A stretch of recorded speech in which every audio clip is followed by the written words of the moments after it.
Hello, everyone. I'm Rebecca Lombardo, host of VendorVibes and fractional CMO.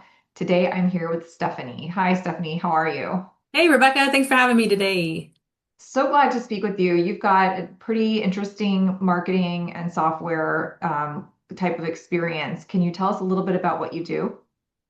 Cogwheel Marketing Analytics, it's two different services slash platforms under the same umbrella. So I've got the marketing agency side of the business, which is unique because we support branded hotels. So really knowing the nuances of like Marriott, Hilton, Hyatt's inner workings, making sure we're maximizing those levers and then coupling that with things that we can do, that a normal independent one hotel would do, but you got to understand those synergies, right? So I've had that side of the business since 2018, and then we also have a software side of the business that supports enterprises, portfolios, ownership groups in terms of kind of like kind of like your star report, but for digital marketing. So it's got all of your different marketing KPIs that we aggregate and normalize, and then benchmark at scale for hundreds of hotels. Amazing. And way to tackle that challenge. We're still working on it. I think there's a lot of opportunity in this space because a lot of the RMS systems are pulling that PMS data, right? And they're pulling that actualized journey, and we're looking at that customer book journey, like all the different touch points leading up to the point where, you're doing the rate shopping and making the actual reservation, right? So I think there's a lot of nuances to make sure marketing has a seat at the commercial strategy table. For sure. And when it comes to demand generation, with marketing, can you speak to maybe some of the KPIs that you work around? Yeah, we talk, it's a lot. I feel like, as you know as well, right? Being the fractional CMO is, I feel like it's a lot of education. Like every day, it's like that rolling the stone uphill when it comes to education. So we talk to our clients a lot about like if you're looking at ROAS, return on ad spend, as your primary KPI for your performance marketing, we're probably not the right fit for you. So like my life's mission is to really give people other data points to be able to say, I still don't think there's one magical KPI, but I do think that return on ad spend is not the right one. So how can we give them other data to look at across that full funnel journey to give them something else to look at and something else to benchmark against that their, owner slash revenue management brains can condense. That's fascinating. Why do you think ROAS is not the North Star necessarily? Oh my God, how much time do we have, right? I mean, most of the agencies, whether we like it or not, are still using some type of last click attribution. So it's giving that single last touch point credit, 100% credit for that booking, and it's negating all of the brand awareness campaigns, any of the top of funnel, stuff that you might find on especially social. A lot of your social isn't going to be a transactional channel, right? So it's not giving a lot of credit to some of those other efforts. I mean, PR, public relations included, like all of those tend to be more top of funnel awareness. And you see it in how people use ChatGPT, right? And how people use Google, like how they're using and researching is changing. And if we continue to fund that return on ad spend model, we're going to stay stuck on running, those bottom funnel ads and not really look at, all the different controlling all those touch points up until that point. So do you promote full funnel tracking? Full funnel. Yeah, I mean, I think, I think at the end of the day, we have to start saying, are we stealing market share and how are we affecting the transient segment? So if we're going to have a seat at the table from a commercial strategy standpoint, I think at the end of the day, we need to be looking at team performance and saying, yeah, are we doing better than the comp set? And are we making, I think marketing has the most impact. Yes, we can probably support some group efforts, but at the end of the day, we're having a bigger impact on transient. So how are we doing in terms of that transient segment versus the comp set? And I think that is where we need to be asking different questions so that we can have more, relevant total strategy conversations. What's the biggest mistake or what's the biggest learning curve when it comes to looking at your comp set? Hmm.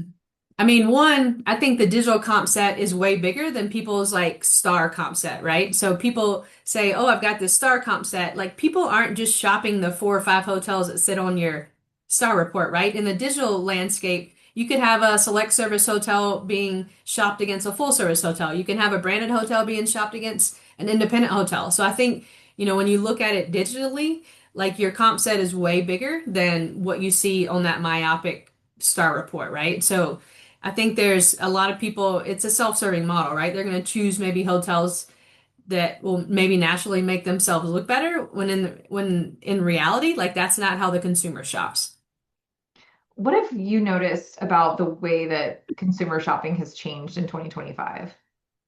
I mean, it's what everyone else is talking about in terms of AI. I think there's a couple myths, at least, as of, mid-December 2025, it's worth debunking. Like people are like, oh, the search landscape in terms of Google search is completely, falling apart. I think that people are just using LLMs in addition to Google. So they're doing maybe some of the inspiration, a lot of the research, and what we're seeing is an uptick in branded searches on, on Google, but through Cogwheel Analytics, when we're looking at our BI tool, like we're watching really closely how much traffic's coming from the LLMs, and it's still a very, very small portion. I'm not saying that people aren't using it, but what I am saying is people aren't clicking on those sources within ChatGPT and that they're going to the website. So I think they're doing the research and then doing those branded searches within Google.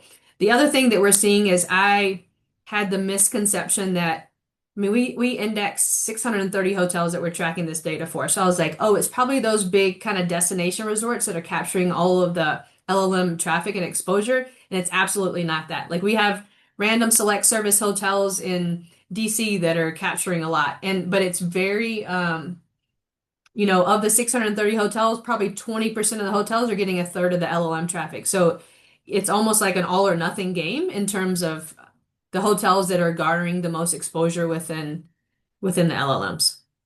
I think there's data to support what you just said in terms of the ratio of search platforms and methodologies. I think I just read that recently.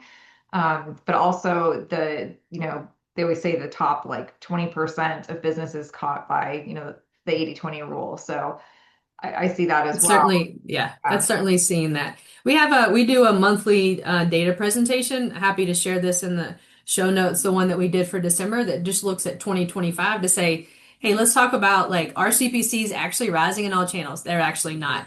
Is organic traffic falling? Actually, it's really not, right? I'm not saying that isn't shifting and people aren't using it differently, but it's not this like, you know, the sky is falling that some people are putting out there.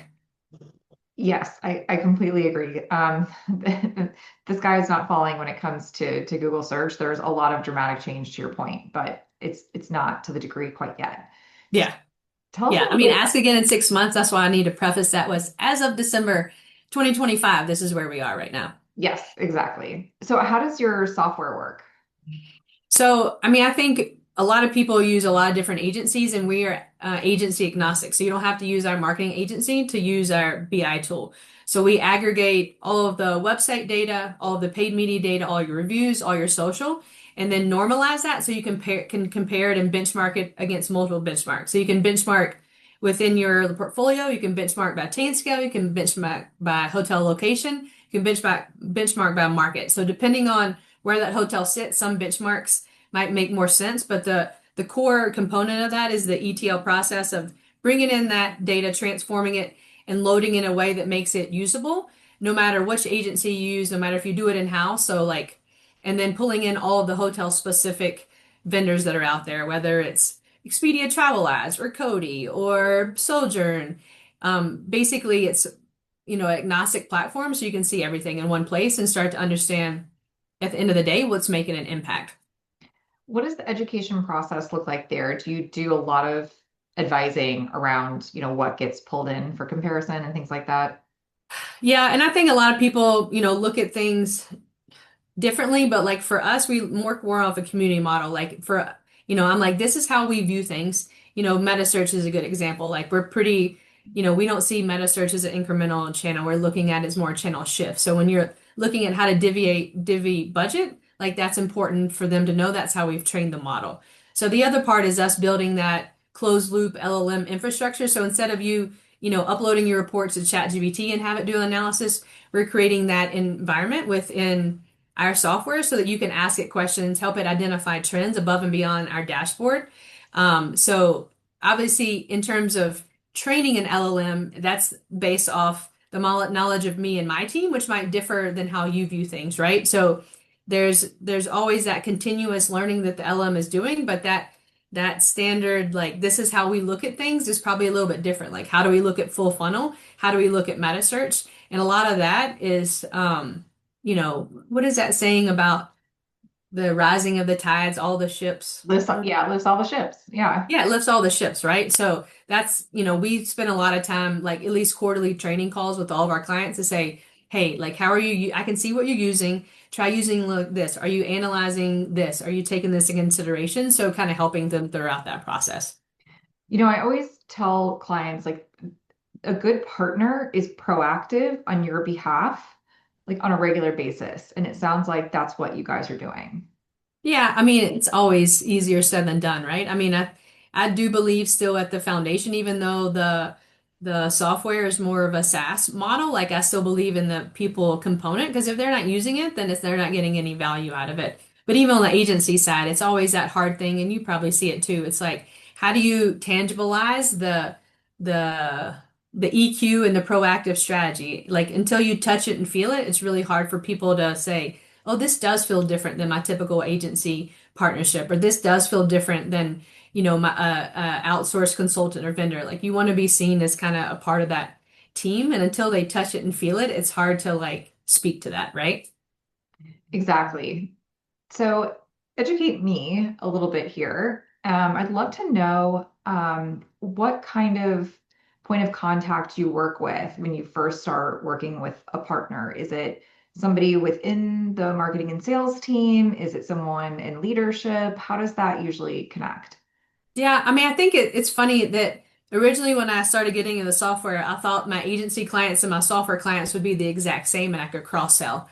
Um, Funny enough, it doesn't tend to work that way. It seems like for our software, it tends to be in-house marketing teams that are trying to basically show value for what they do every day to their ownership groups. So we're minimizing the amount of time they're spending on aggregating data, making reports, making presentations, so they can spend more of their time action planning. Within the agency side, they're like, well, cool. If you had this software, I don't care how you get the job done. I just need you to, they're looking for us in terms of the subject matter experts to lead them, down the right path and help guide them. Um, which is always fun because a lot of times we're in that space. So a lot of times we are working directly with the GM, the DOS. They might not necessarily be the decision makers. Because most of our relationships are at a portfolio or management company level, but our regular conversations are different. So that education comes in a lot more into play. And, having those, what do we say, healthy conflict, like this is what you believe and this is what we believe. Like I need you to, like at the end of the day, I'll do what you want, but I also need you to understand like this is why that we're might be saying something different than what you're hearing from, the big brands or some other agencies, right? So it's a balance. If you think about somebody who's been really happy with you recently, can you share a little bit about, why they were so happy with you? Hmm. I think it just goes back to the proactive strategy. Like my biggest pet peeve in the whole world is for an agency or anybody in marketing to like get on a call and then just like read their slides. And it's like, here's how much traffic you had. Here's how much like that is like my biggest like I'm like if I find that you do that, like like you will see me turn completely red, right? The whole point of having these conversations is that we're saying, hey, here's what happened, here's what we learned from it, and here's what we suggest you do about it, right? And if you don't take that, foundational goal alignment, like here's what the hotel's trying to achieve, and here's what we're doing to try to help you achieve those goals, and running through that red thread of everything that we do, then we're not doing our job, right? So I think foundationally, that's why people tend to work with us because once they start it, they're like, oh, this feels different. The conversations are different versus like us reading, here's where your keywords rank for this month or whatever, like blah, how boring. Totally agree with you. And I am shocked at how many people are still doing the read the slides motion. I'm also How kind of, boring. I yeah, mean, the hotel's just gonna like, sit there and like answer their email and they're gonna go off screen and they're gonna be like, okay, yeah. And also like, way to raise your hand and be a candidate to be replaced by AI. I know, right? It's true. On the flip side, you've got the clients out there that are assuming that they can go tactical and expect strategy, right? How many times does that happen to you? I mean, preaching to the choir, sister. I mean, it's funny that the like when we start working with somebody, we do an audit first and we go through this process of saying, what are your goals? What are you trying to achieve? What's worked and what hasn't worked? And then we're going to look at it and we're going to look at it from our angle and say, well, this is what, the Internet of Things is saying. Here's what you need to change to be able to actually achieve those goals. Like it's most found, it's like seems so one-on-one when you say it out loud. I was like, but until you do that foundational strategy alignment, you have no idea what tactics you need to deploy. And so many people are like, well, I want to hire you to do PPC. And I'm like, okay, why? What do you like? How do you already know that this is going to solve your problems? Like, what is it? Are you just like, it's like, oh, I've got to check this box, right? I'm not saying you shouldn't run PPC. I'm saying, why is it you want to run PPC? Because that's a tactic to solve a problem. So, how have you already gone through this process to identify that? And most people are just like, oh, here's some cool AI technology that I want to try without any reason behind wanting to try it. Yes, and I often find, I don't know about you, but I find myself stepping backwards into strategy a lot of times. Yeah. Yeah. Yeah. Because that's what they can tangibilize, right? They can feel the execution of that. But yeah, if you don't do the strategy first, um, I'm like, if you're just paying for this, like this is a very, myopic thing that you're paying for, that's fine. But it's hard. It's also hard to, I feel like transition hotels, like once they pay you for like a mini service, it's hard to you get into that scope creep, right? And it's hard to be like, let me not offer them recommendations. Let me not offer them a strategy if they're not paying for strategy. I don't know how you combat that, but I know that we struggle with that. Like if they only bought into this, how do I not give them all this other stuff that actually impacts and matters this one thing? Yeah, it's a lot of like diagnostics that we put in front of them and say, "Are you aware of this?" And then it's like, "Well, can you fix it?" Sure, here's the cost. Yeah, I struggle with that. We struggle with that as well. We try to start off with the audit process first, and if somebody doesn't like the findings of our diagnostic or audit, then they're not obliged to continue services because it has to be a working relationship. They have to like working with us, and honestly, we want to make sure that we like working with them too. Exactly. Well, if there's one thing that you want to leave people with in terms of either the SaaS model or the agency service, what would it be? I think both sides, it's just about, I know that everybody's on their own learning curve and everybody's on their own kind of trajectory of where they sit with digital marketing knowledge, right? And there's certain people or certain profiles that might not have an understanding. So my whole thing is just like be curious, like ask the questions, no matter where you sit, right? Challenge it, the status quo of whatever it is you think. Um, to get different sides. You might not always agree with our methodology, but I think it's important that you know, I feel like sometimes people will grab at kind of random things that they've learned 5 or 10 years ago and that somehow like solidified like bricks in their brain. So I'm always like, look, let's have a conversation about what success looks like and have a curious mindset on both sides. And I tell my team that too, like you're not experts in revenue management, you're not experts in sales. So the only way for you to understand how you fit into their ecosystem is you have to ask them questions too. So it goes both ways. Awesome. Well, thank you so much for taking time to speak with me today. It's a pleasure speaking with you. So super fun. I appreciate it, Rebecca. Thanks everyone for listening. If you'd like to get in touch, I'll put the information in the show notes. Thanks. Cheers, everyone.